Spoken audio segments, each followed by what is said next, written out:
बच्चों, कैसे हो आप लोग। आज इस वीडियो में बेसिकली मैं आपके साथ यहाँ पे डिस्कस करूंगा objective questions for the financial students के लिए। ठीक है, जिनका सब्जेक्ट है स्ट्रैटेजीज फाइनेंशियल मैनेजमेंट। और ये क्वेश्चन पेपर है 2023 का। ठीक है, इसका कंप्लीट सोल्यूशन मैं अपलोड करता हूँ। तो यहाँ पे आप देख सकते हो जो क्वेश्चन नंबर 1 है, जिसके अंदर आपका choose correct alternative and rewrite the statement है, जो कि 8 मार्क्स के लिए आएगा। इसमें आप फर्स्ट क्वेश्चन देख सकते हो। फर्स्ट क्वेश्चन क्या है? Under the Walter's dividend policies if R is less than cost of capital के ही, ठीक है, the firm should have dash pay out ratios. तो उसको हम बोलेंगे 100% dividend, right. Then second one है dash is the situations where constant or a budget is placed on the total size of capital expenditure during the particular period। उसको बोलेंगे हम capital rationing, ठीक है। नेक्स्ट यहाँ पे थर्ड क्वेश्चन देख सकते हो क्या लिखा हुआ है? The relation between the dividend per share and earning per share is. तो इसका जो डिफरेंसेस होता है उसको हम क्या बोलते हैं class? Dividend pay out ratios बोलते हैं।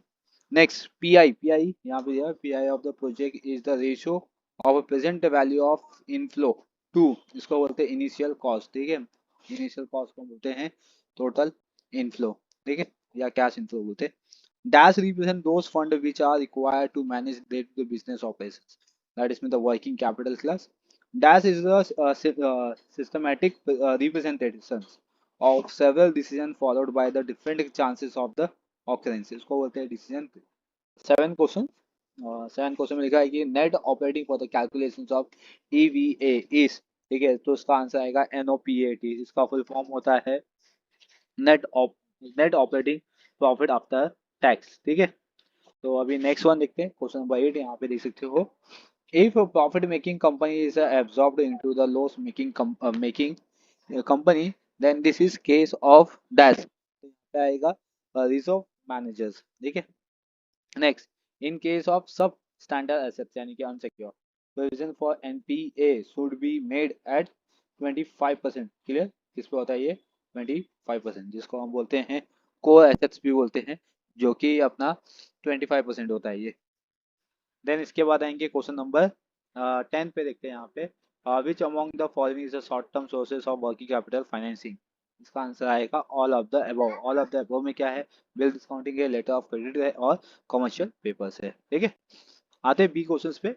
बी क्वेश्चन क्या आपका ट्रू एंड फॉल्स है, ठीक है, जो कि 7 मार्क्स के लिए है। यहाँ पे फर्स्ट है एमएम मॉडल, ठीक है, MM model deal with the irrelevance of the dividend decision. इसका आंसर आएगा ट्रू।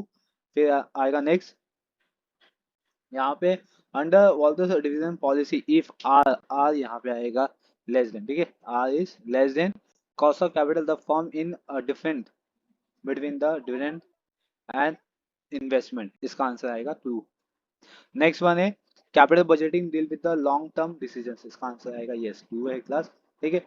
हाँ, फिर नेक्स्ट है इसके अंदर एन एनिमेशन, ठीक है, estimation, sorry, estimations of the present value of cash for a high risk investment is known as adjusted discounting rate। तो इसका आंसर फॉल्स है।